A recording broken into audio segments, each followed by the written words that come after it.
Zdaj se bomo naučili, kako dodati elemente osnutka na papir. S klikom na ikono element osnutka se odpre okno, v katerem lahko izberemo, kateri risbo želimo postaviti. Nato merilo, ki ga lahko tukaj spremenimo, kot faktor pisave, ki ga bomo pojasnili pri nastavljanju osnutka. In še lahko izberemo sloj, vrsto osnutka ter vrsto risbe. Element osnutka lahko postavimo na dva načina. S klikom na risbo in izbiro določene risbe, ki jo želimo postaviti. Medtem ko je drugi način preko te ikonice, ki predstavlja strukturo zgradbe. Nato se odpre okno, kjer izberemo risbo iz mape struktura. Konstrukcije zgradbe ali elementi, izpeljani iz konstrukcije zgradbe. Označimo risbo, ki jo želimo postaviti, nato pa v tem oknu lahko vidimo, v katerem merilu je bila ta risba izdelana. To merilo lahko tudi spreminjamo, vendar se v tem primeru spreminja tudi faktor pisave. V wall planu imamo velikost črk definirano s pravimi milimetri. In če smo na primer rekli, da je visoka 2,5 mm. Potem bo visoka 2,5 mm v merilu, ko smo jo narisali.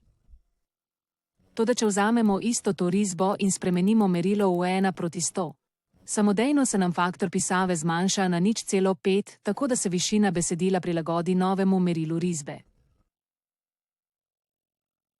V primeru, ko je potrebno prekrivati dve risbi, kot so na primer risba pritličja in pohištvo pritličja.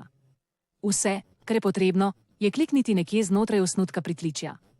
In pohištvo bo narisano na prava mesta v pritličju. Dva osnutka lahko združimo z uporabo funkcije ali možnosti okno osnutka. In izberemo okno risbe od postavljenih elementov.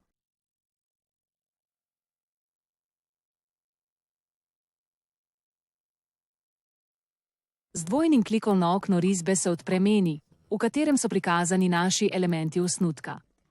Lahko vidimo, katere so to risbe, v katerem merilu, pod katerim kotom. Ali morda želimo nekatere sloje spremeniti, narediti nevidne in podobno. Za primer bomo izključili sloj izolacije. Kliknemo na plast risbe, v kateri se nahaja izolacija.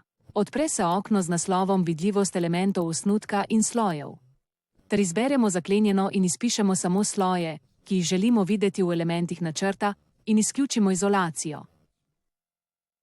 Povemo v redu in kot lahko vidimo, več ni izolacije na našem osnutku. Prav tako lahko tukaj spremenimo vrsto risbe in faktor pisave. Obstajajo tudi možnosti za nastavitev nadrejenega peresa, črte, barve in polnila. Če želimo lažje prepoznati nekatere risbe v oknu, na primer, lahko dodelimo debelo črto, barvo in še kaj podobnega. Za primer bom dodelila pero in barvo.